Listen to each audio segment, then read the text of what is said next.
欢迎来到星星频道，请点击订阅并关注，获取最新资讯。竹峪庆功宴田曦薇发言，没有不承担文化输出的义务。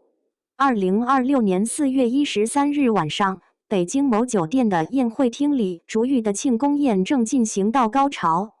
花瓣雨刚刚落定，主演张凌赫和田曦薇在漫天花瓣中携手走上红毯的画面还在社交媒体上疯转，台下的笑声和碰杯声此起彼伏。轮到田曦薇发言时，她捏着话筒，停顿了几秒。灯光打在她戴着碎花王冠和纯白蕾丝头纱的造型上。这个26岁的姑娘没有说那些千篇一律的感谢词，而是讲了一段让全场安静下来的话。她说，双平台热度破万那天，她正和张哥一起跑宣传，同事们在台下欢呼，但她自己其实没什么实感。真正让她觉得这部剧成了的，是后来断更的时候，看到网友们在网上编各种段子，续写剧情，那种被观众真心接纳的感觉才涌上来。而再一次的实感冲击，是当她知道竹峪在 Netflix 上播得很好，在中国、台湾、新加坡这些地方都登上了热播榜的时候。就是那一刻，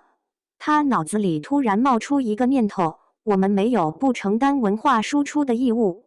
她说这话时语气很认真，眼睛里有光。我觉得我以后的人生方向有了一个更高的追求，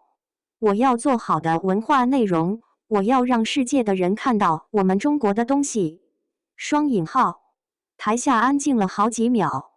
有人举着手机在录，有人放下了酒杯，然后掌声响起来，不是那种礼节性的鼓掌，是带着温度的持续的掌声。后来他在感谢平台时，特意加了句谢谢腾讯、爱奇艺给我们竹峪这么好的宣传，排名不分先后啊，瞬间又把全场逗笑了，被网友戏称为端水大师。但真正出圈的，还是前面那段关于文化输出义务的发言。这段视频被转到网上后，评论迅速炸开。有人说没想到他这么有想法，有人说这才是演员该有的格局，也有人说一个演古偶的，扯什么文化输出。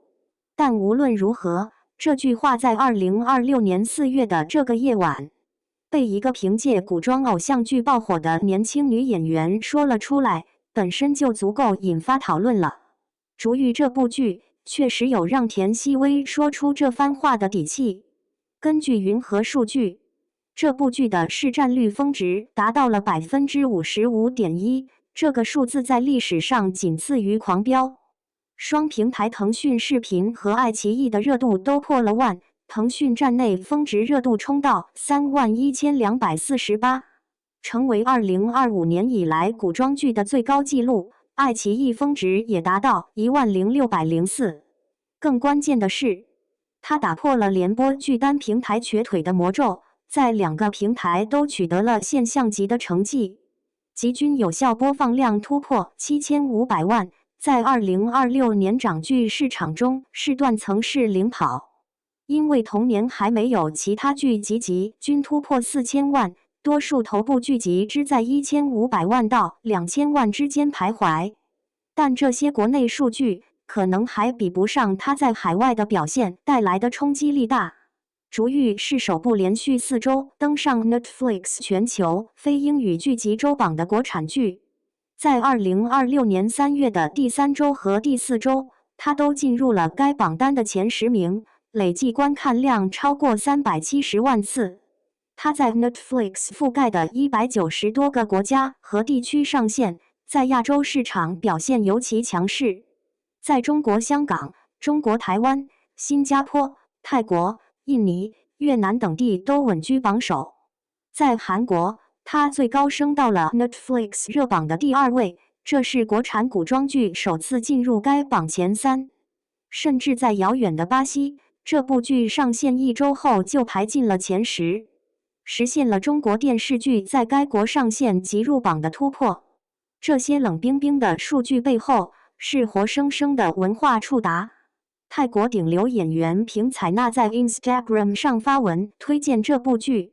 有朋克教母之称的帕蒂·史密斯被发现点赞了 Netflix 关于逐玉的剧宣贴文。更值得注意的是，在2026年3月25日国务院台办的例行新闻发布会上，有记者提及逐玉在台湾引发讨论，发言人朱凤莲回应说，大陆的影视剧能够不断在台湾热播，受到岛内观众喜爱，充分说明中华文化是两岸同胞的根脉和归属。一部古装偶像剧能获得国台办在新闻发布会上的点名，这本身就很不寻常。那么，到底是什么让逐玉具备了这种穿透力？网友那句别人演古装是谈恋爱，田曦薇演古装是想让世界看懂中国文化的评论，或许点出了关键。这部剧确实不是那种披着古装外衣的现代偶像剧，它在文化细节上下了狠功夫。剧集开篇就是一场热闹的皮影戏，方寸幕布间人物跃动如声，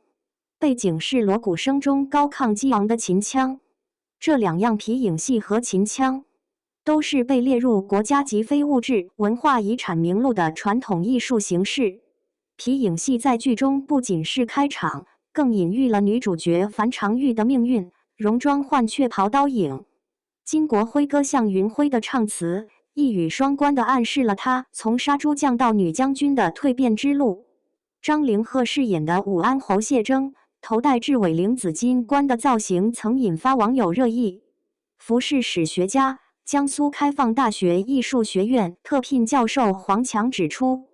这种雉尾翎造型属于戏曲戏服范畴，常见于吕布、穆桂英等戏曲人物，长度通常在 1.5 到2米，演员可以借助翎子的舞动来展现身段和情绪，塑造英武勇猛的角色形象。有意思的是，这个造型的设计灵感，据媒体报道是由张凌赫参考游戏武将形象主动提出，最终被剧组采纳的。传统戏曲元素通过现代审美和演员的参与，重新焕发了生命力。女主角樊长玉的花瓶发簪，经过观众考证是宋代造型，而她这个角色的精神原型，被普遍认为是明末那位唯一凭战功封侯，被正史单独载入将相列传的女将军秦良玉。秦良玉出生在中州（今重庆忠县），自幼读《春秋左传》与兵法。婚后帮助丈夫创立了擅长山地作战的白干兵。逐玉以艺术化的手法提炼了这种能扛事、不服软的精神内核，让一个屠户女从市井烟火走向家国担当。剧中还融入了川渝民俗文化，腌腊肉、挂腊肉的秋冬习俗贯穿剧情，肥肠面、辣锅子等本土美食的出镜，既贴合了市井人设，也呈现了具体的地域生活传统。这些细节不是浮于表面的装饰，南京绒花、苏州缂丝等非遗技艺也被巧妙地融入服化道中。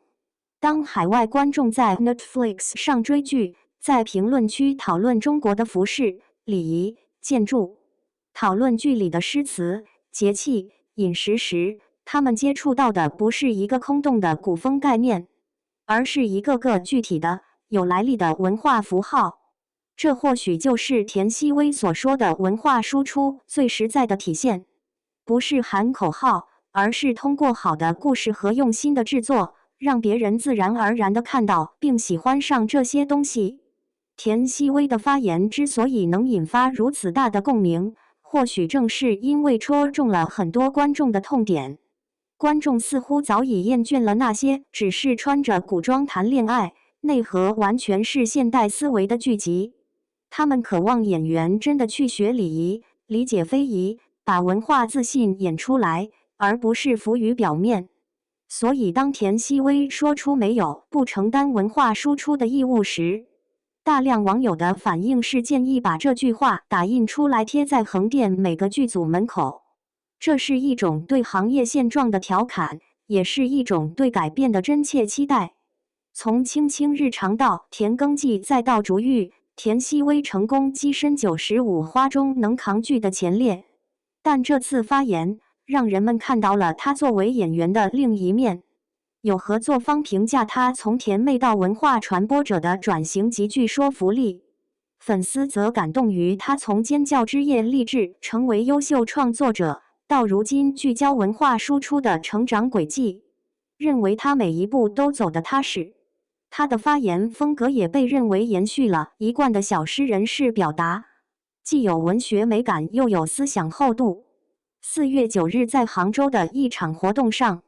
他感谢粉丝发现并爱上立体的我，强调多元自我的价值。竹玉收官时，他写的亲笔信里有一句常誉：“我可以成为你”，传递出角色精神的内化。当然，也有不同的声音，少数质疑认为文化输出的提法是否过于宏大甚至空洞。对此，粉丝们会拿出竹玉在 Netflix 的播放数据，连续4周进入全球周榜，累计观看量破700万，以及国台办对其文化共情力的肯定作为回应。而田曦薇本人没有直接回应这些争议，但他通过 Instagram 等多语种社交平台宣传剧集的行为，被看作是以实际行动践行发言中的全球化传播理念。竹玉的庆功宴被一些媒体形容为婚宴级别，因为张凌赫和田曦薇在台上的互动甜度超标。张凌赫发言时情绪激动，甚至有些哽咽。他特别感谢了搭档田曦薇和整个剧组4个月的付出。现场还有一个即兴的环节，张凌赫单膝跪地托起田曦薇的手背，轻轻吻了一下。这个动作剧本里没有，他抬头看他时，眼神和戏里的谢峥一模一样。田曦薇则从背后环抱住张凌赫，手比划着他的腰围。当有人喊厘米腿长够威风吗时，张凌赫接梗说杀猪养你，引得全场大笑。这场庆功宴从晚上6点开到10点，4个小时里笑声没断过。但在所有这些热闹和甜蜜之外，田曦薇关于文化输出的那段话，像一颗投入平静湖面的石子，激起的涟漪远远超出了庆功宴本身。它触及了一个更根本的问题，在娱乐工业体系下生产的流行文化产品，究竟应该承载怎样的功能？当一部剧在国内取得商业上的巨大成功时，主创人员是应该满足于数据和流量，还是应该拥有更广阔的视野？一个26岁的年轻演员站在自己第一部爆款剧的庆功宴上，没有只讲感谢和辛苦，而是讲了义务和追求，这本身就是一个值得玩味的文化现象。竹玉的商业成功是毋庸置疑的，他创下了联播剧的招商史纪录，总广告数达到77条，田曦薇本人就带了4个品牌赞助，变现能力凸显。在盗版资源泄露的不利情况下，他的拉新榜依然打破了腾讯、爱奇艺联播剧的记录，位居年榜前10。这些数据证明它是一部被市场充分验证的爆款。但田曦薇的发言似乎在暗示，商业成功之外，还应该有别的衡量标准。有业内人士分析，竹玉能同时保证双平台热度、海外热度、第三方市占率同步上扬，并带动社交热梗、角色讨论度、网文有声书阅读。这已经不是单纯的宣发或数据注水能实现的，而是切实的 IP 效应和内容穿透力。它具备成为爆款的许多前提要素：双平台同步播出，导演和2位主演都有爆款前作，原著小说是知名的网文 IP。但最终让它脱颖而出的，可能还是那份对传统文化元素的真诚融合与呈现。田曦薇在发言中提到，他感谢导演拍出了中国古装传统的又美好的东西，并称赞曾导的美学太棒了。这或许可以解释为什么竹玉能吸引包括朋克焦姆帕蒂、史密斯在内的国际文化名人的注意。美学是没有国界的，当这种美学根植于深厚的文化传统时，它便具有了独特的辨识度和吸引力。至伟灵的英武，秦腔的苍凉，皮影戏的灵动，川渝腊肉的烟火气，这些元素共同构筑了一个既熟悉又陌生的东方世界。它不悬浮，不空洞，有具体的肌理和温度。于是，我们看到了一个有趣的循环：扎实的文化内容成就了作品的质量，作品的质量带来了商业的成功和海外的传播，海外的传播反过来又强化了创作者对文化责任的认知。